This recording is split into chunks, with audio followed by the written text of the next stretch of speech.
Hey everyone, hope you're enjoying March Madness. Hootie Hoot here from the Sports Deal Podcast, and just wanted to comment on a couple of things. And there's never a loss of material out there, that's for sure. Now, the first thing I want to talk about is the $59.99 Trump Bible that is for sale during Holy Week. I mean, whether or not you like the guy or you're going to vote for him if you don't like him, the thoughtlessness of doing this during Holy Week, I wouldn't pay 5.9 cents. Well, I'm agnostic anyways, so that's besides the point. But for those of you, I'd be curious who are Bible thumpers or people that believe in the Bible or Christian or Catholic. Are you buying this Bible? Like, why would you buy this versus just getting one, from the dollar store? Like, I just don't get it. I mean, he's fake, not to mention certifiable. Anyways, I mean, it's almost as bad as uh, some of the other things that are going on, like Matt Maddock. You guys know who he is? Matt Maddock is a representative from a Republican representative from the state of Michigan, and he claimed that the Gonzaga bus full of players were illegal immigrants. And no one cares because we're living in a time where real news is not a thing anymore.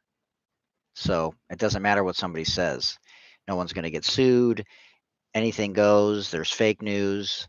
And we've all just sort of accepted it. Um, the next thing that maybe some of you have heard of recently is the U.S. women's soccer player Corbin Albert, who's been retweeting or reposting, as they call it now, for Twitter. It's now called X.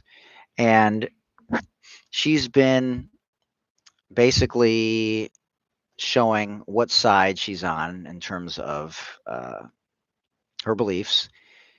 And she even went so far as to supposedly like a post that had to do with Megan Rapinoe's injury. Look, she's 20 years old.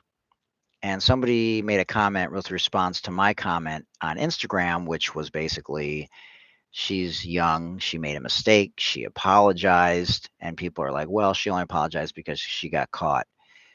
We don't know what's in her heart. Look, you got to give people some grace in these situations. She's been around too many women in this space who have educated her despite her beliefs, and she's going to pay the consequences. Now, whether that's the United States Soccer Federation or it's the team that she plays for, or she's going to face it on social media, I just think we should give her a little bit of grace. Now, somebody, as I was saying earlier, mentioned to me, well, you're just a white cis male, and that's the reason why you're having that kind of reaction. And so this is the problem that accompanies something like this. When she says or retweets or reposts or likes something that has to do with being on one side versus seemingly not necessarily an advocate of the LGBTQIA plus community, is that the Christian base will politicize this and they will weaponize it.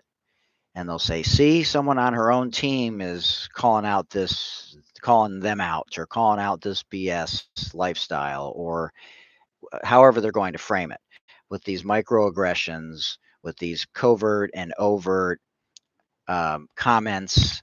And it's not going to change the people on the extremes because they're going to stay where they are anyways. But it may grab some people in the gray area in the middle and pull them over to one side. And that's what we're attempting to not do necessarily in terms of diversity, equity, inclusion, thoughtfulness, um, by educating people, learning and listening, and finding some common ground, finding some middle ground, no matter what side of the aisle you're on. And you would think that she would be a little bit more thoughtful, being in the spaces that she's been in her whole life and being at the highest level. So it's unfortunate, but I think that we should see if she doubles down on the apology, if she elaborates, if she does some interviews, and she doesn't wait a week or two like we've seen other people do when it comes to an apology or partial apologies. And so, anyways, it's a terrible look for her. I don't know why she doesn't have a social media manager, why these professional Olympic athletes are allowed to post anything without running it by, their agent or their social media managers. It's beyond me. And so that's part of the problem. We've seen more people get into trouble with social media from X, formerly Twitter, or Instagram, even Facebook. And so, anyways, hopefully it's a lesson that we can all learn from. And even if we take a step backwards right now, we take two steps forward down the road. Because, like I said, the extremes aren't changing. I'm not changing as a white middle-aged Jewish male liberal. And the other extreme, the heavily conservative MAGA individuals, are not changing either. It's those in the middle that, we're hoping get educated, and whatever side they go on, that's fine. But at least we're not moving the goalposts, which has always been my issue. I don't care if you're using, sneaky strategies, as long as it's teetering on, fair game. And, to, relate it to sports, you can't move the goalposts. Like, it has to be a fair fight. Um, Ice Cube, if you haven't heard and you don't know who Caitlin Clark is and you've been living under a rock, Caitlin Clark is the best women's basketball player at the college level and has been for the last couple of years. She's got over $3 million in endorsement deals and NIL deals, and she was offered $5 million from Ice Cube to play in the Big Three. And so, personally, I think it's ridiculous. I think he's just trying to promote his brand.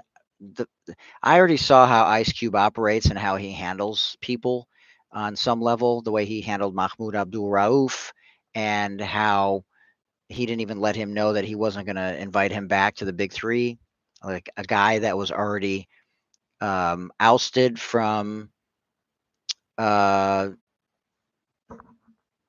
the the NBA because he was standing up for social injustice.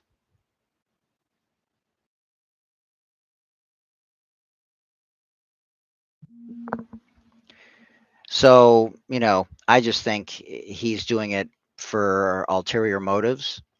And not to mention the fact that Caitlin Clark will get literally unalived by playing in that league. Like, it's dangerous. The same reason why I don't believe that trans men should be playing women's sports, because of the injury factor. There's no way in hell that Caitlin Clark, like, if she wants to do the 3-point contest like Sabrina Ionescu did with, Steph Curry or Dame next year, they do like a team thing. But this may look like it was thoughtful, and he said he was trying to like promote women's sports. Come on, man. Like, this isn't golf, right? Like, this isn't Billie Jean King. Like, men and women are built differently. Like, she'll literally forget the fact that she's got a lot of game and she's a great passer, but she's going to get picked. She's going to get posted up. She's potentially going to get a career threatening injury, career-ending injury. Can you imagine if somebody went up to block her shot and she shot faked and they landed on her? Like, she couldn't like withstand that. She could like break her back or tear her ACL. Like, and I think Caitlin Clark is the GOAT right now. Like, she's one to me, Juju's two, Paige is three. I'd take any one of them if I was you know, in any international overseas team or the WNBA or college team. I mean, they're all amazing.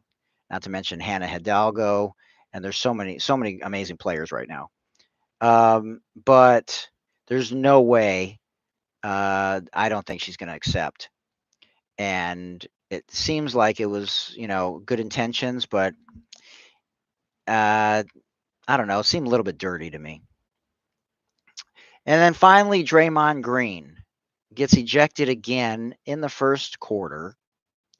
Steph Curry gets furious, pissed off, kicks a chair, and then proceeds to, along with his teammates, help them win the game. And so I don't know, man. I posted it somewhere yesterday where, yeah, Draymond, he let go of the guy's neck, during the situation. And yeah, he gets away with a lot that a lot of guys couldn't do when they confront referees the way that he does. But at the same time, man, it's enough already, man. Like a part of me wonders if he should retire. I just wonder if he should retire at this point because it just seems like it's always going to be something. He claims that he's, better off now and he's got his priorities in order and he's worked on his, anger management and all this stuff. And it continues. We continue to see it. And how many times has he been thrown out of games this year? 4. So, anyways, and then I'm going to finish with one more Caitlin Clark situation. So she was included in the roster, not the final roster, but just the roster for the USA basketball for the Olympics. And there's a draft coming up in April. And so she's going to be playing for the Indiana Fever this year. She's going to sell out of every road game and probably every home game this year. And if she plays well, they're going to be scalping tickets. It's going to be crazy. Maybe not quite like the intercollegiate situation in March Madness and the way that the ratings have been, but we're going to see an increase across the board in sponsorships and advertising and television and broadcasting. I mean, as it is right now, the Indiana Fever are scrambling for ways to broadcast all the games. So she's on the Olympic roster for the tryouts. And I posted something this morning that she absolutely needs to be on that team. This isn't something where you can make a decision and, we'll do it next year. Caitlin Clark needs to be on this team for a lot of reasons. She is a transformational player. Clarkonomics, her name's Caitlin Clark, calling it Clarkonomics. Somebody posted that on Instagram. Clarkonomics is a real thing. I mean, and we don't even know the ultimate financial impact that she's going to have on the game. But we know that Caitlin's sanity and the Caitlin crazies and Clark economics is a real thing. And so USA women's basketball and the WNBA need to market Caitlin the way that we marketed Magic and Larry. Did you guys know that Larry Bird was actually drafted in the 1978 draft? And back then you retain the rights to the player just before the next season. And so that's why Boston retained his rights. He wasn't drafted the same year as Magic Johnson. They played in the NCAA championship together. But I had forgotten about that until I read about that this morning. Anyways, a sidebar. But they need to all market her the way that Larry and Magic were marketed. And it's no shade against Wilt and Bill Russell and a lot of the Pistol Petes and a lot of the amazing players that came before them. But did they save the NBA? Well, they changed the course of the NBA. Someone used the word save. And then Michael Jordan. And then Kobe Bryant. And then LeBron James, Steph Curry. So there's not been that many transformational generational players. And there hasn't been one, even though there's been great players from the Lisa Leslies to even Lynette Woodward was in the WNBA for 2 years with all the things that were surrounding her after Caitlin Clark broke her record, to the Maya Moores, to the Sue Birds. But we're living in a time where there is a reckoning going on. There is a generational talent that is about to enter the WNBA in Caitlin Clark. And so this is every 4 years, the Olympics, if you didn't know that. And so the United States women's basketball, USA basketball, needs to have her on the team. And honestly, like Diana Taurasi, it's her choice if she wants to um, continue to play, if she's still playing at a high level. But let me put this in your head for food for thought. So, you remember when Ruth Bader Ginsburg could have retired during Obama's presidency, and she didn't. She stayed, and she stayed too long. And as a result, the Democrats, the left, lost that seat. She stayed too long.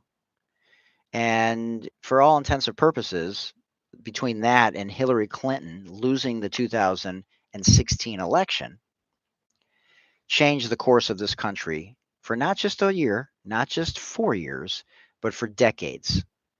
And we're seeing that from Roe versus Wade to other decisions that continue to have a ripple effect from the federal level to the state level to the local level. And so this is in some ways similar, that if we don't utilize Caitlin Clark in the right way, and the WNBA has a huge marketing problem, if we don't put her on that, if they don't put her on that Olympic team, that is going to cause a huge problem. She's going to be an international star. So Diana Taurasi needs to sacrifice in the same way that Ruth Bader Ginsburg should have for this Olympic Games in Paris for Caitlin Clark. Because if she doesn't, you are missing out on a golden opportunity to have Caitlin Clark promote and be the ambassador and be the face of women's professional and international basketball. So this will change the course of her legacy. So this is important for her legacy. This is important for women's basketball and women's basketball legacy internationally and domestically. And again, it's something that I believe, whether she's better than the top 12 players or not, she absolutely needs to be on the Olympic team. 100%. And so I know there's been a little bit of pushback with regards to this. But, anyways, those are my thoughts for today. I hope you're enjoying March Madness. I think Carolina's going to pull this thing out. Illinois looks good. UConn already won. UConn didn't even play well, and they blasted San Diego State by 30.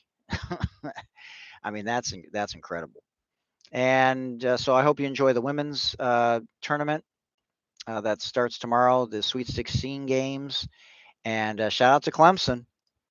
Man, that is a surprise to me, to be quite honest with you. Their coach, obviously, and the players believed in themselves, but I didn't think they were going to be able to pull that off against Arizona. A lot of people had Arizona in their Final Four bracket, including, I think, Jay Billis from ESPN. So, anyways, let me know what you think in the comments. I would love for you to subscribe. We've had a tremendous run here over the course of the last few months in terms of subscribers. Genuinely appreciate it, but love your feedback. Keep it thoughtful. And until next time, this is Hootie Hoop, host and producer of the Sports Daily Podcast. Much love. Peace.